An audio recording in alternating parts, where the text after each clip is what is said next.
আসসালামু আলাইকুম। আমি তোমাদের আতিক ভাই। তো সবাই কেমন আছো? আশা করি আল্লাহ তাআলার রহমতে অনেক ভালো আছো। আলহামদুলিল্লাহ আমিও খুব ভালো আছি, আল্লাহ তাআলা ভালোই রেখেছে।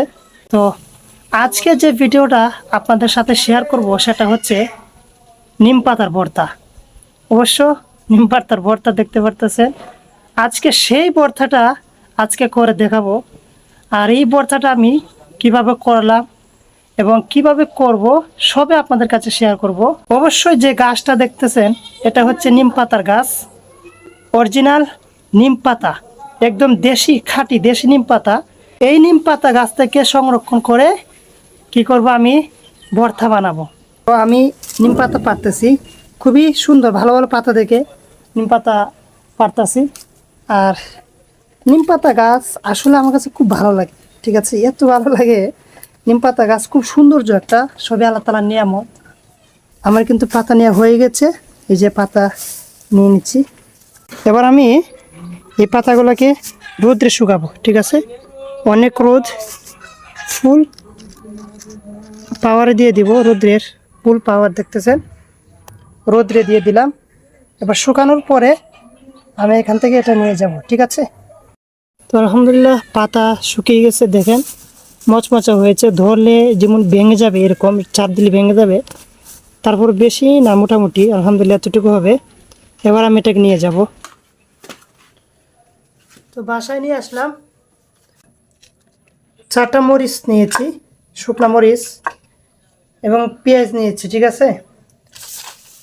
আর এই যে এখানে আমি নিম পাতা নিলাম। বেশি ভর্তা করা যাবে না, বেশি যদি করি তাহলে খেতে পারবো না, অনেক তিতা। আমি মোটামুটি করে খাই, যতটুকু খেতে পারি, যতটুকু পারবেন ততটুকু করে খাইবেন, ঠিক আছে। খাওয়ার চেষ্টা করবেন, অনেক উপকার এই নিম পাতা। এই ভর্তা যদি খান অনেক উপকার, এই জন্য আমি আপনাদের সাথে শেয়ার করলাম আর কি। এবার এবার কি করব, এগুলো আমি তেলে ভেজে নিব, ঠিক আছে। নিয়ে আসলাম।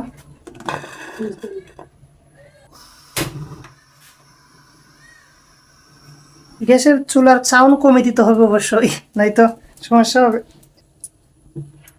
তো দেখতেছেন যে আমি তেলের মধ্যে 4টা মরিচ দিয়ে দিয়েছি।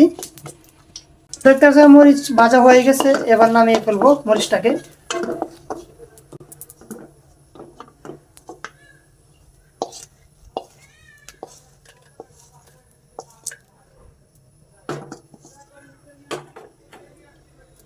তো এবার কি করব, আমি পাতা দিয়ে দিচ্ছি।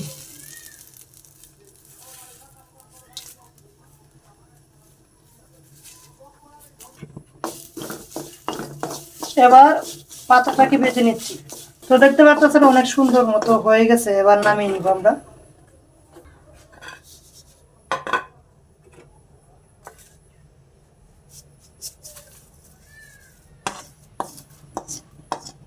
তো দেখতেছেন যে মরিচ ভেজে নিলাম, এবং এটাকেও নিম পাতাকেও ভাজলাম। আর পেঁয়াজ কাঁচা থাকবে, ঠিক আছে। তো এবার আমি এই কিছু লবণ দিয়ে মরিচটা ভাঙবো, ঠিক আছে। এই যে কিছু লবণ দিয়ে নিচ্ছি, বিসমিল্লাহ। তো দেখতে তো পাচ্ছেন হয়ে গেল, মরিচ ভেঙে নিলাম। এবার পেঁয়াজ এটার সাথে অ্যাড করব, ঠিক আছে। তো পেঁয়াজ অ্যাড করে নিলাম। এবার একটু আমি সরষের তেল দেব, ঠিক আছে, সরষের তেল দেব।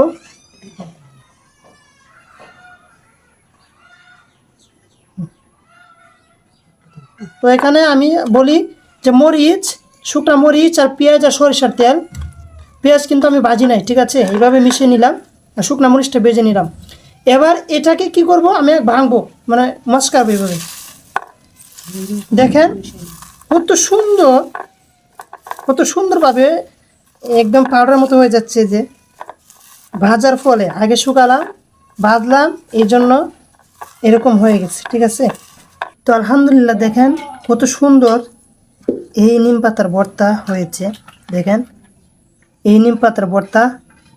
এবার ভাত দিয়ে খাওয়ার উপযোগী হয়ে গেছে আলহামদুলিল্লাহ। এবার আমি ভাত দিয়ে খাবো এই ভর্তাটা, অনেক সুস্বাদু একটা ভর্তা। তো এবার আমি আলহামদুলিল্লাহ ভাত দিয়ে খাবো ভর্তাটা। নিম পাতার ভর্তা, ভর্তা দিয়ে ভাত খেতে আমার অনেক ফেভারিট একটা খাবার। নিম পাতা ভর্তা দিয়ে আমি অন্তত সপ্তাহে 2বার, একবার আমি খাই, যেহেতু গাছ আছে। বিসমিল্লাহ। আপনারা যদি বাড়িতে আপনাদের গাছ থাকে তাহলে অন্তত সপ্তাহে একবার খাওয়ার ট্রাই করবেন। তো সবাইকে এটুকু পর্যন্তই যা আজকে শেয়ার করলাম নিম পাতার ভর্তার ভিডিও। সবাই আমার জন্য দোয়া করবেন। আর আমি তোমাদের আতিক ভাই। সবাই ভালো থাকবেন, সুস্থ থাকবেন। সবাইকে ধন্যবাদ। আসসালামু আলাইকুম।